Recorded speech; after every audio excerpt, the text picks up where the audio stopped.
உலகத்தில் வாழ்ற 200 கோடி மக்களுடைய மனதில் தங்கியிருக்கின்ற ஒரு நபி, அற்புத திருவேதம் குர்ஆன் வழங்கப்பட்ட ஒரு நபி, தான் மறைகின்ற பொழுது 1 லட்சத்திற்கும் மேற்பட்ட சஹாபாக்களை உண்டாக்கிய ஒரு நபி, அவங்களே ஒரு தடவை ஒரு ஆகச்சிறந்த பெண்ணை பற்றி சொன்ன வார்த்தை என்னன்னு தெரியுமா?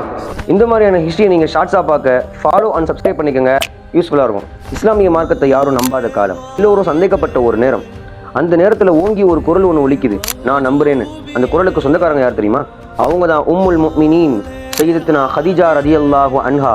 முதல் முஸ்லிமாகவும், முதல் ஆதரவாகவும், முதல் துணையாகவும், முதல் மனைவியாகவும் இருந்தாங்க. அவங்களுடைய மறைவுக்கு பிறகு ஒரு நாள் ஸல்லல்லாஹு அலைஹி வஸல்லம் அவங்களுடைய மீதமுள்ள மனைவிமார்களில் ஒருத்தவங்களான ஆயிஷா ரலியல்லாஹு அன்ஹா அவங்க ஸல்லல்லாஹு அலைஹி வஸல்லம் அவங்கள்ட்ட ஒரு சின்ன பொறாமையின் காரணமா, யா ரசூலல்லாஹ், நீங்க எப்பவுமே கதீஜா ரலியல்லாஹு அவங்க பேரை மட்டுமே சொல்லிட்டே இருக்கீங்களே அப்படின்னு கேட்டாங்களாம். அப்போ அந்த ஸல்லல்லாஹு அலைஹி வஸல்லம் அவங்க சொன்ன வார்த்தை என்ன தெரியுமா? இன்னி கது ருஸிகுது ஹுப்பஹா, நிச்சயமாக நான் எனக்கு கதீஜா ரலியல்லாஹு அன்ஹா அவங்களுடைய பாசம், அந்த காதல் எனக்கு ரிசுக்காக வழங்கப்பட்டது, நான் பாக்கியம் பெற்றவன் அப்படின்னாங்களாம். ஆனா ஒரு நபி என்ன சொல்லியிருக்கணும்? இவ்வளவு பெரிய நபியை திருமணம் முடித்த அந்த கதீஜா ரலியல்லாஹு அன்ஹா அவங்க பாக்கியம் பெற்றவர்கள் சொன்னா ஓகே, கதீஜாவும் அவருடைய பாசமும் காதலும் எனக்கு கிடைத்ததற்கு நான் பாக்கியம் பெற்றவர்கள் ஒரு நபி சொன்னாங்கன்னா எந்த அளவு அவங்களுடைய மனைவி மேல அவங்களுடைய அன்பை வெளிப்படுத்தியிருப்பாங்கன்ற விஷயத்த ஜஸ்ட் திங்க் பண்ணி பாருங்க.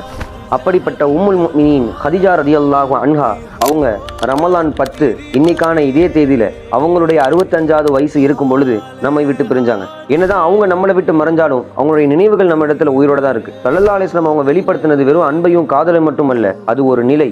உலகமே எதிர்த்த நேரத்தில் கூட தனக்காக நின்ற ஒரு பெண்ணுக்கு கொடுக்கப்பட்ட மரியாதை தான் அது. ஸோ கதீஜா ரலியல்லாஹு அன்ஹா அவங்களுடைய நினைவு தினத்தை முன்னிட்டு இன்றைய நாளில் அவங்கள பற்றின இன்ஃபர்மேஷனை நிறைய பேத்துக்கு ஷேரை தட்டி விடுங்க, அவங்களும் தெரிஞ்சுக்கிட்டோம். அடுத்த வீடியோவில் சந்திக்கும் வரை வஸ்ஸலாம்.